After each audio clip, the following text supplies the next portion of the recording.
నమస్తే, welcome to our channel. నేను సిరి. వైసీపీలో ఎంపీలను ఎంచుకోవడానికి అభ్యర్థులే దొరకడం లేదు.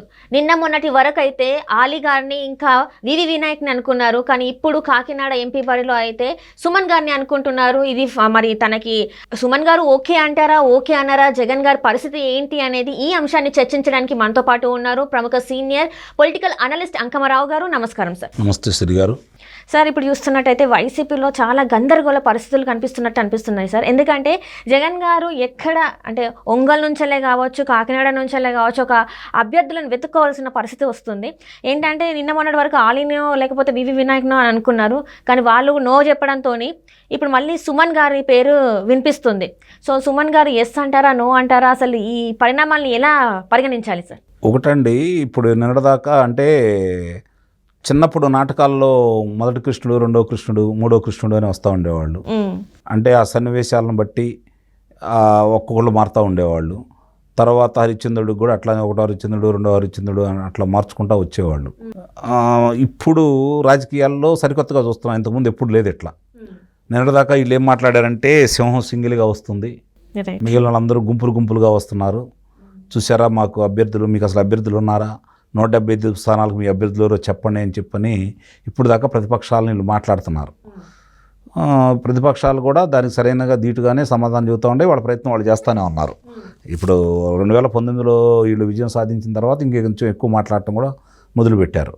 ఈ పరిస్థితుల్లో ఇప్పుడు వీళ్ళు చేసే పని ఇది చదరంగానికి మించినటువంటి ఎత్తులపై ఎత్తులు జరుగుతూ ఉన్నాయి.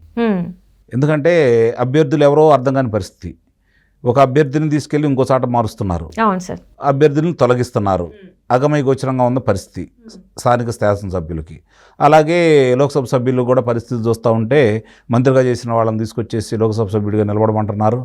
ఒకళ్ళేమో చరవాణీలు ఆపేసి ప్రశాంతంగా అందుబాటులో లేకుండా వెళ్ళారని చెప్పని కూడా మనకు వార్తలు వస్తూ ఉన్నాయి. ఇట్లా రకరకాలుగా వినపడతా ఉన్నాయి.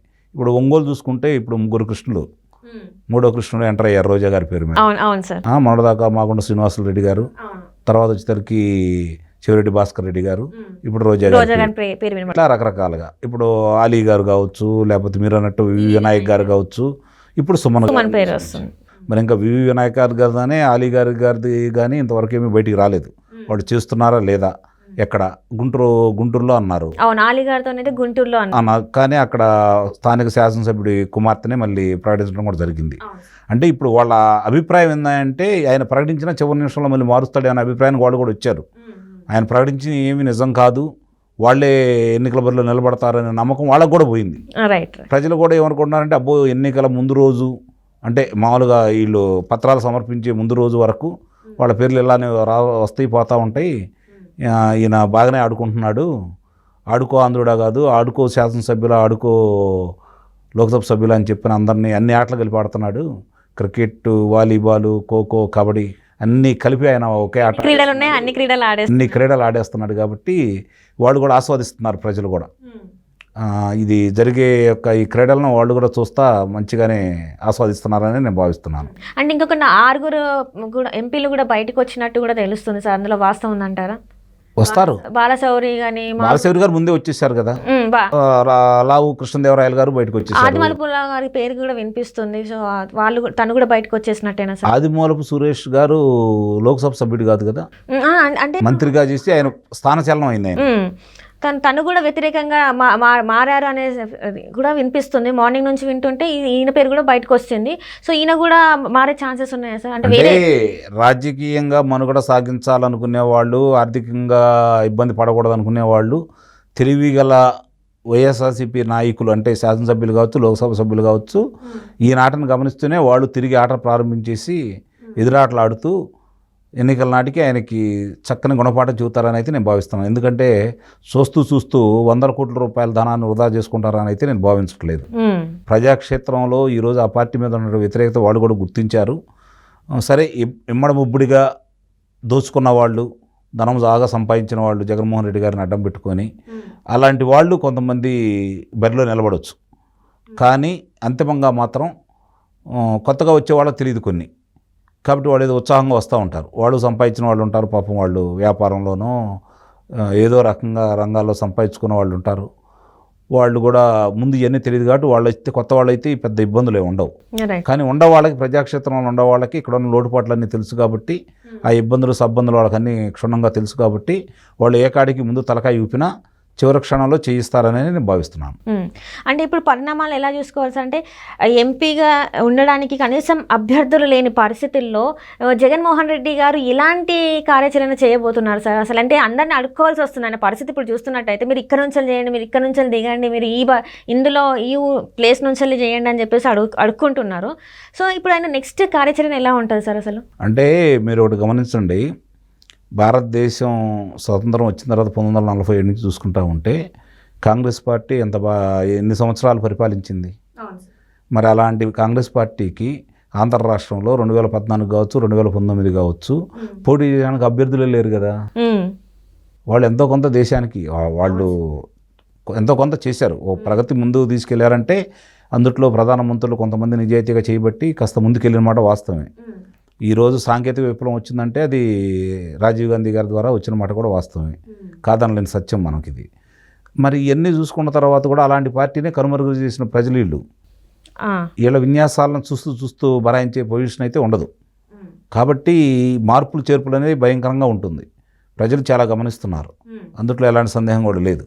అంటే అలాంటి కాంగ్రెస్ని ఎందుకు ఉదాహరించానంటే అలాంటి కాంగ్రెస్ పార్టీనే కాదని కాంగ్రెస్ పార్టీకి వెన్నుపోటు పొడిచి, ఇప్పుడు వీళ్ళు అంటున్నారు కదా వెన్నుపోటు అని చెప్పి, కాంగ్రెస్ పార్టీకి వెన్నుపోటు పొడిచి ఎమ్మటొచ్చారు కదా వీళ్ళందరూ ఇప్పుడు నిన్ను వెన్నుపోటు పడడానికి నిజాయితీ ఏమని చెప్పండి. అంతే, వీళ్ళు స్వతహాగా నువ్వు పుట్టించిన వాళ్ళు అయితే కాదు కదా. అవును సార్, కాంగ్రెస్ నుంచి అక్కడ వచ్చిన వాళ్ళు కదా ఎక్కువ మంది. అవును సార్, కాంగ్రెస్ పార్టీని కాదని నీ దగ్గరకు వచ్చారు కదా. కాంగ్రెస్ పార్టీనే కాదని నీ దగ్గరకు వచ్చినప్పుడు నిన్ను కాదని ఇంకో పార్టీలోకి వెళ్ళడం పెద్ద విశేషం ఏమంటే చెప్పండి. అక్కడ నచ్చలేదు కాబట్టి ఇక్కడికి వచ్చారు, ఇప్పుడు ఇక్కడ నువ్వు నచ్చలేదు కాబట్టి అక్కడికి వెళ్తారు, అంతే. అనుమానం ఉంది, వాళ్ళు ఎక్కడ నచ్చితే అక్కడికి వెళ్తూ ఉంటారు.